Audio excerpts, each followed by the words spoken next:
Olá, amigos e professores que acompanham a TV Comunitária de Brasília e o site do Simpro. Eu sou Paula Nogueira e este é o TV Simpro. O programa de hoje vai abordar o calote do GDF e o pacote de medidas federal e local. Conosco aqui no estúdio, Cláudio Antunes e Cleber Soares, ambos da Secretaria de Imprensa do Sindicato dos Professores do Distrito Federal. Olá, tudo bem? Olá, opa, boa tarde. Bom, primeiramente, o pacote de medidas que vão penalizar os trabalhadores e trabalhadoras vai ser debatido nesse programa e, para iniciar, vou pedir para o Cláudio falar um pouquinho sobre essa ação, essa medida tomada pelo governador, que foi confirmada nessa terça, dia 15, que não pagará os reajustes de salários dos funcionários previstos na folha de pagamento de setembro. Como que fica isso? Do que se trata essa medida? Primeiro, Paulo, a gente precisa compreender que não se trata de um reajuste puro, né? Na verdade, são carreiras que estão sendo reestruturadas, se não me falha a memória, são 32 carreiras que passaram por processo de negociação e reestruturação, que um dos componentes dessa reestruturação é o reajuste salarial, né? Para fazer as correções das tabelas. E aí a gente se vê nesse momento, juntamente não só os professores e orientadores, mas também conjunto dessas categorias, num cenário em que o governo diz que não vai dar continuidade para fechar esse ciclo negociado há 3 anos atrás. E aí nós estamos falando, inclusive, de um cenário que está orçado desde o start, há 3 anos atrás, quando se fez a proposta e foi avaliado por cada categoria, né, cada um na sua realidade, de como que isso teria de efeito. A Câmara Legislativa ela faz uma programação também, que é revisada ano a ano. Então, o orçamento desse ano, ele já previa o término da implementação dessas etapas, né? E aí, assim, a gente, não vamos dizer que nós fomos surpreendidos agora, porque, na verdade, esse debate começou lá em janeiro, se arrastou para o Tribunal de Justiça, ganhamos no Tribunal de Justiça esse debate, né? Então nós ganhamos por 17-0, onde inclusive o próprio governo disse que haveria sim os recursos, quando ele se viu isolado na discussão com as carreiras, para fazer o pagamento. A discussão era da constitucionalidade ou não das leis e dos planos de carreira que então estavam sendo questionados pelo Ministério Público, que a gente sabe que, na verdade, não foi um questionamento unilateral, mas que foi concretizado na ação do Ministério Público junto ao Tribunal. E a gente vence, inclusive, esse debate orçamentário, porque o Tribunal ele faz a análise disso, o próprio governo disse que teria o dinheiro, e aí, diante dessa má gestão do governo do Distrito Federal, foi anunciado agora que não tem os recursos. Da nossa parte, além da indignação, fica a certeza de que nós não vamos aceitar o calote. Assim, preciso compreender que, no caso dos professores, nós fizemos 52 dias de greve, foi feito um acordo com várias entidades na cidade, UNB, OAB, para que aquela greve terminasse apontando para uma reestruturação da carreira, que inclusive o atual governador, na época, né, era senador, estava lá junto, inclusive, para construir esse plano. Agora nós não vamos aceitar o calote de uma coisa que foi bem organizada, porque o orçamento ele não houve redução, quer dizer assim, o Distrito Federal não teve redução de receita, o Distrito Federal ele não está deixando de receber os repasses do governo federal. E aí eu quero citar, além da repartição geral de recursos, o Fundeb e o Fundo Constitucional, né? O Fundeb porque 60% da sua verba ela deve ser destinada ao pagamento de salário de professores, então é uma verba externa que chega e está chegando no dia certo.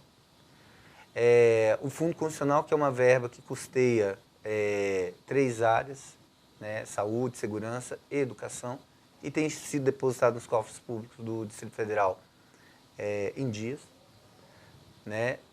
Portanto, não tem justificativa hoje para o governo dizer que não tem orçamento para pagar, porque o orçamento já estava no cálculo. Estava calculado. Ninguém nem aponta que houve um erro de cálculo. A Câmara não se manifesta que houve um erro no planejamento. Não tem. Então, assim, é má gestão ou opção equivocada que o governo do Distrito Federal, na pessoa do governador Hollenberg, tem feito nesse momento em que a gente deveria estar celebrando o fim desse ciclo de pagamento, né, de fechar o plano de carreira da categoria. Não sei se o Kleber complementa, porque, inclusive, nós tivemos reunião, né, o Kleber é da comissão e estava junto lá com outros companheiros nessa reunião. Inclusive, é importante também esclarecer de que forma que afeta a categoria, qual parte dela, né? Que não são todos os trabalhadores. Não, no caso do magistério, afeta todos. Todos os professores, orientadores, aposentados e da ativa, com essa medida de não fazer a implementação dessa etapa, são atingidos, né? A gente não fecha para ninguém o ciclo elaborado nesse plano de carreira sem que essa etapa seja de fato implementada. Todos são atingidos.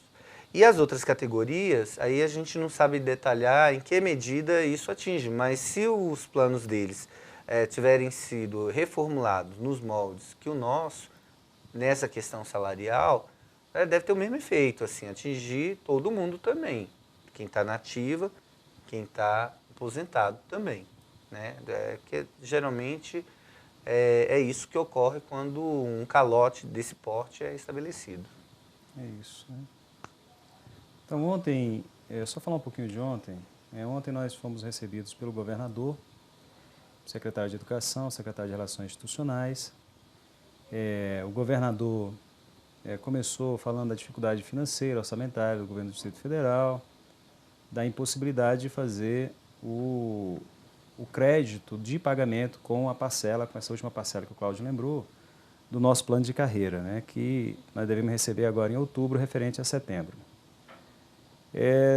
E nós dissemos para o governador que não dava para que ele insistisse em passar para nós a conta pela má gestão, pelas opções que o próprio governo vem fazendo. Porque tem uma coisa que é importante dizer, é que a impressão que nós temos é que o governo não fez todo o esforço que deveria fazer para poder resolver essa situação, né, sem jogar a conta para nós. Então o governo, por exemplo, na reunião de ontem, disse que mandou um pacote para a Câmara Legislativa, reajustando os impostos, querendo colocar à venda cerca de 18 terrenos da Terra Cap, para com isso conseguir recurso. E além disso, propôs para nós que estávamos lá, que nós aceitássemos uma reunião bastante ampla com os setores representativos dos trabalhadores e trabalhadoras e mais o setor empresarial da cidade, para fazer um grande pacto, né, por Brasília, para resolver essa situação. E nós dissemos para ele, primeiro que nós, trabalhadores e trabalhadoras, nós não sabemos o tamanho da crise. Que crise é essa? Porque, na verdade, nós não temos acesso a números, né? Nós não temos condição de dizer para o governo, olha, aqui você tem que mexer, aqui você tem que remanejar recursos daqui, enfim, não dá para fazer esses arranjos, porque é o governo que tem esses números. O que nós dissemos para ele é que, primeiro, o governo não pode esquecer que esse ano, de 2015, ele começou o ano impondo à categoria uma série de prejuízos, do ponto de vista salarial e do ponto de vista pedagógico. Do ponto de vista pedagógico, foi estender o calendário letivo até o final de dezembro, né, o que já cria uma situação bastante desconfortável para o conjunto da comunidade escolar.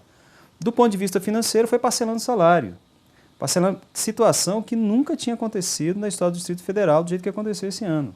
Então, parcelou o salário dizendo que o parcelamento serviria para produzir um ajuste para a situação não chegar onde chegou. Só que a situação chegou. Gerou prejuízo no início do ano, né? No decorrer do ano foram vários atrasos de direitos da categoria, a gente já disse isso em outras situações, mas o pessoal que está se aposentando agora está desde junho, que precisava receber os acertos de aposentadoria, da licença-prêmio em pecúnia, não está sendo pago. O 13º está atrasando todo mês. E esses são os prejuízos. E agora o governo vem com mais essa essa proposta de causar prejuízo, que é não reconhecer um direito que, como bem lembrou o Cláudio, nós conquistamos de forma bastante dura, lá em 2012, com a greve de 52 dias, inclusive com o apoio do senador Hollenberg, que à época dizia que era um absurdo e demonstrava um estranhamento do governo de então, do governo Agnello, de não negociar com a categoria. Agora, o governo, desconsiderando e deixando de reconhecer essa luta da categoria, vem dizer que não vai fazer o pagamento do salário com o reajuste que nós conquistamos de forma tão dura. Perfeito. Bom, no âmbito federal, a equipe econômica apresentou um pacote de ajuste fiscal também, né, com várias medidas. Entre elas, a CPMF, e a sua implantação depende, na verdade, de uma aprovação de uma PEC. Essa medida também atinge a categoria e de que forma? Qual que é a avaliação de vocês dessa medida específica? Olha, o governo federal apresentou, pelo que a gente viu, um pacote de medidas, né? Uma das medidas, e aí é importante a gente analisar, porque eu sempre digo, né? A gente precisa ter um olhar muito crítico em relação à mídia, como a mídia trabalha as informações. No jornal, acho que da Globo, dessa semana, depois do anúncio do pacote, eles separaram as medidas, que segundo eles seriam medidas boas. Quais eram as medidas boas na avaliação dessa mídia?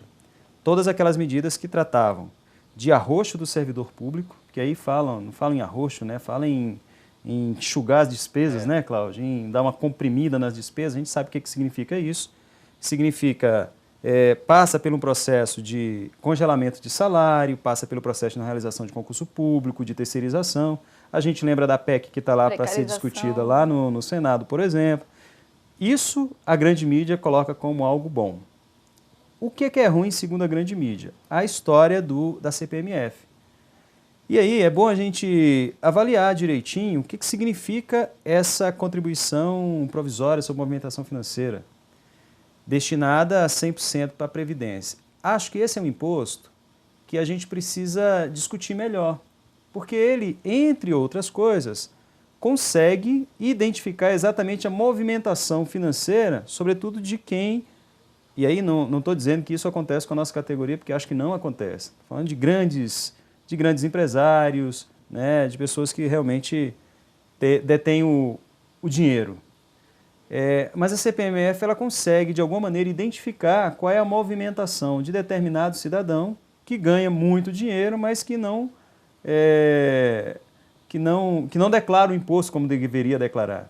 Entende? Então tem esse olhar. Acho que se a CPMF ela for criada e for utilizada para poder, por exemplo, pagar juros da dívida, não com a finalidade que está sendo colocada, vai ser desastroso, né? Agora é preciso que o governo federal se debruce para poder avançar nesse conceito do que ele quer com essa contribuição.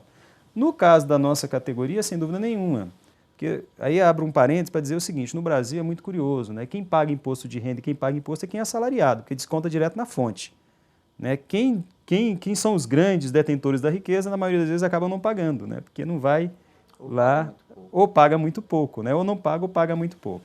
No caso da nossa categoria, sem dúvida nenhuma, na hora que a CPMF, se vier a ser aprovada lá no parlamento, ela vai atingir a nossa categoria, porque todos os trabalhadores e trabalhadoras que têm conta em banco e faz movimentação financeira acabarão sendo atingidos.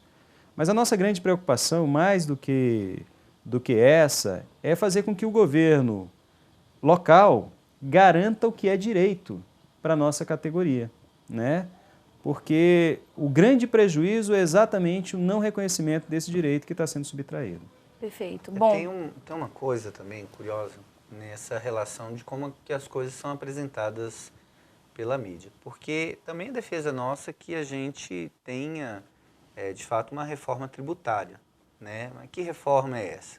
É aquela que você vai garantir, né, a manutenção dos direitos trabalhistas, os direitos sociais, que são expressados no 13º, que são expressados no pagamento das férias, nas indenizações, no acolhimento do trabalhador quando ele é demitido sem justa causa. Então, quando a gente fala, né, de uma reforma tributária, é que vem a garantir a manutenção desses direitos e, sobretudo, a taxação das grandes fortunas. porque o pacote do governo, ele faz, o governo federal, ele faz um aceno muito tímido para esse tipo de taxação, quando vai mexer, por exemplo, agora, uma das medidas, né, na taxação maior para imóveis a partir de R$ 1 milhão. É justa a taxação para esse tipo de movimentação? É justo e ela já ocorre nos países europeus, na América do Norte, enfim. Você tem esse tipo de tributação justamente para desonerar o trabalhador. A massa salarial hoje brasileira tem rendimentos em torno de 1 a 5 salários mínimos. Então, por exemplo, se você vai numa reforma tributária, se no conjunto de uma reforma tributária você cria uma CPMF e gera ali, aí eu vou citar um exemplo, né, uma isenção para quem ganha líquido, né, que está recebendo dinheiro líquido lá na conta até R$ 7.000, você está desobrigando essa classe trabalhadora que ganha menos de fazer o pagamento, mas usa a CPMF não só para fazer um recolhimento de quem tem uma movimentação maior financeira, mas mais do que isso, a CPMF é como se fosse um marcador de DNA, porque ele vai atrás de quem faz uma grande movimentação, ele é um acesso, acaba dando um acesso para o governo identificar quem está fazendo grandes movimentações ou que vive de rendimento, que é uma coisa que é o dinheiro que gera o dinheiro simplesmente da especulação financeira e que o cara não paga proporcionalmente, não tem o mesmo peso do trabalhador, que ganha 1, 2, 5, 10 salários mínimos. Então, assim, quando você faz uma reforma tributária apontando essas garantias e protegendo, portanto, a classe mais pobre ou a classe média mais baixa, dentro do conjunto da estrutura da classe média, você está fazendo uma correção boa, mas não é o que está sendo feito agora, né? Porque botou todo mundo para pagar uma conta de forma absolutamente injusta. Né? Novamente, a gente não tem a discussão levada a sério da taxação das grandes fortunas, porque taxar ali quem vai fazer movimentação de imóveis é uma coisa muito...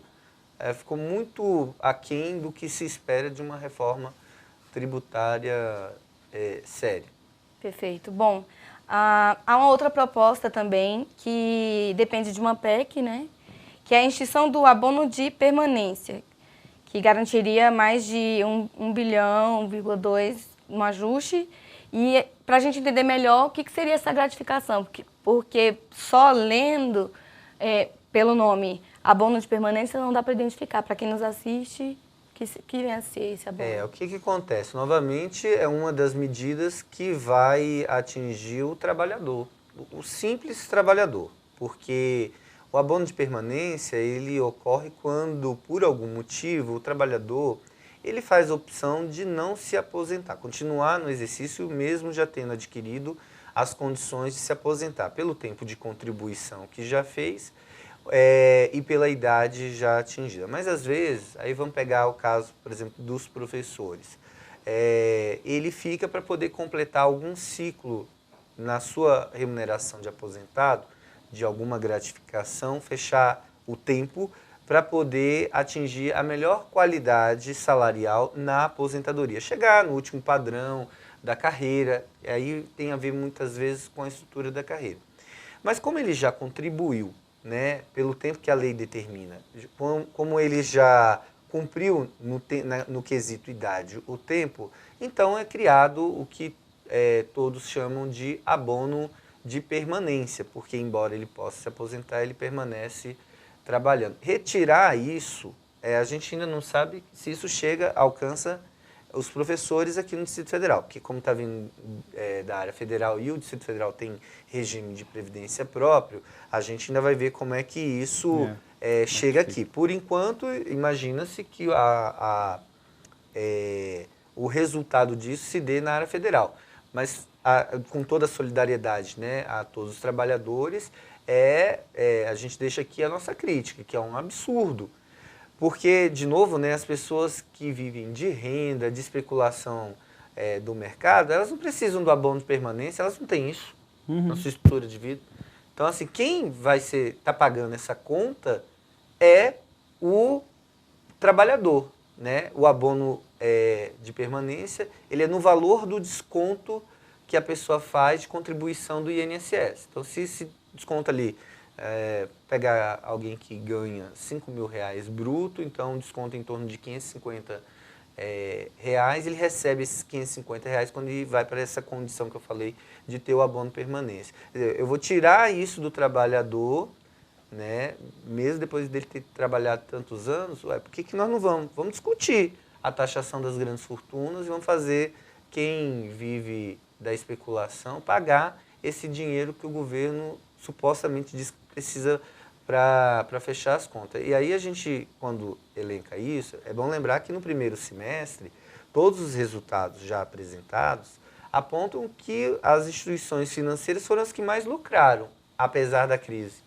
Né? Usando aí alguns do jargão que a gente tem visto, né? Apesar da crise, os bancos tiveram um lucro superior esse ano em relação ao primeiro semestre do ano passado. Então, assim, quem está pagando a conta de uma suposta crise é o trabalhador, o assalariado, quem vive da renda do trabalho, do seu trabalho. Isso é um absurdo.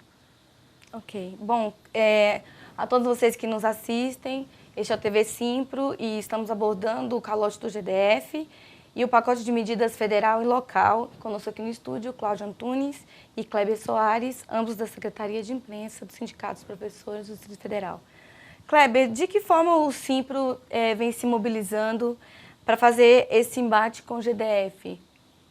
Então, nós tivemos ontem essa conversa com o governador, mas antes disso, nós tivemos várias reuniões com as demais categorias. Né? São cerca de 32 categorias que estão nessa mesma situação. Nós tivemos uma reunião na semana passada, a segunda reunião na semana passada na CUT. Só para o pessoal entender direito, foi constituído já há alguns anos o Fórum de Servidores do Distrito Federal. Um fórum que é organizado pela CUT, mas que tem no seu conjunto sindicatos filiados à CUT e sindicatos não cutistas. Todos esses sindicatos que representam o conjunto dos trabalhadores públicos do Distrito Federal, todos esses serão de alguma maneira atingidos por esse pacote do governador Rodrigo Hollenberg. Então hoje, às 16 horas, está tendo uma reunião para discutir quais serão as ações conjuntas desse conjunto de trabalhadores e trabalhadoras para pressionar o governo para que essa situação não aconteça, não se concretize efetivamente. Então, a ação nossa, enquanto sindicatos professores, primeiro, é fazer parte desse fórum e aí pensar ações coletivas, porque atinge o conjunto dos trabalhadores e trabalhadoras do Distrito Federal, que são os servidores públicos. E, paralelo a isso, também organizar a nossa categoria para que a gente esteja pronto para o embate que com certeza virá, né? Porque não dá para a gente aceitar essa retirada de direito, porque a gente sabe que, primeiro assim, retira um direito, depois retira outro, e aí chega um momento em que você está numa situação tão precarizada que é difícil de conseguir construir a mobilização e fazer o enfrentamento. Então nós estamos construindo a mobilização da nossa categoria, dialogando com as demais categorias para fazer o enfrentamento com o governo. Também, além disso, nós não podemos deixar de ver na esfera jurídica o que é possível fazer. E aí nossos escritórios, né, Cláudio, já foram acionados, estão estudando para ver quais as medidas se cabem e quais seriam as medidas jurídicas para evitar que esse calote se concretize. Perfeito. Bom, quais são as próximas atividades, então, para as pessoas se mobilizarem e apoiarem o sindicato?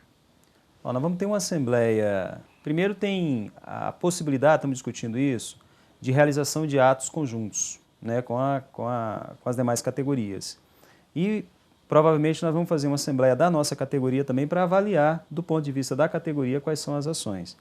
Mas é sempre bom dizer que a ideia é que nós façamos essas ações enquanto categoria, mas também dialogando, pelo menos dialogando com as demais categorias para que essas ações se deem. Além disso, nós vamos estar passando nas escolas para fazer o debate com o pessoal. O que nós esperamos é que quando o diretor, a diretora do sindicato, chegue na escola, todo mundo vá para lá para a gente fazer o debate coletivo e aí construir, né, o caminho que é necessário para a gente evitar que esse calote aconteça. Perfeito. Bom, o TV Simples está chegando ao fim, mas acho que é importante falar de toda essa caminhada no ano de 2015, qual, de todas as medidas do governo, qual foi a que mais afetou a categoria na avaliação de vocês? Que não tem sido um ano fácil, né? Com a concretização, né? Se o governo concretizar isso no 5º dia útil de outubro, com o não repasse, né, dessa última parcela, não só para nós, mas para todas as categorias que têm esse reajuste programado, sem dúvida nenhuma, esse seria um dos maiores prejuízos. Mas nós não podemos esquecer que, independente disso, nós já estamos no desgaste desde janeiro com os atrasos de pagamentos de férias, de 13º. Nós estamos no meio de setembro já e os aniversariantes do mês de agosto não receberam ainda o pagamento do 13º. E inclusive, né, é bom destacar aqui que os professores que foram contratados no ano passado, esse ano estão recebendo de forma proporcional o pagamento desse 13º. Está judicializado, a gente está aguardando a decisão do Tribunal de Justiça sobre isso. Ou seja, está um ano difícil porque o governo novo, o governo que assumiu o Distrito Federal, desrespeita o conjunto de normas e leis. Nós temos uma lei que rege o serviço público, Lei Complementar 840, que está a todo momento recebendo interpretações, releituras do Palácio do Buriti. Isso é um absurdo e quebra o ordenamento jurídico, inclusive, criado entre os poderes. Ele não respeita a decisão judicial, aí eu estou falando do reajuste, então a decisão judicial que tem que pagar, sim, um reajuste. Nós temos leis, ou seja, eu tenho uma Câmara Legislativa, um legislativo eleito pela cidade, que estabeleceu uma norma e que está sendo descumprida. Ou seja, o Palácio do Buriti hoje talvez seja merecedor de ser rebatizado, né? Assim, talvez um castelo, porque nós ganhamos um monarca e não um governador. E quando eu vou para essa função, eu não preciso do judiciário e nem do legislativo, né? Porque o governador hoje está assumindo para si o papel de ser o executivo, de ser o legislativo e de ser o judiciário. Isso é um absurdo. Em plena democracia, você não ter as leis e as decisões judiciais respeitadas. Ok. Bom, nosso programa agora sim chega ao fim. Vocês querem se despedir? Eu quero antes, Paula, só um detalhe que eu acabei esquecendo de falar, com relação às medidas do governo federal. Eu penso que tem uma ação que o governo federal precisa ser mais vigoroso nela, que é o combate à sonegação.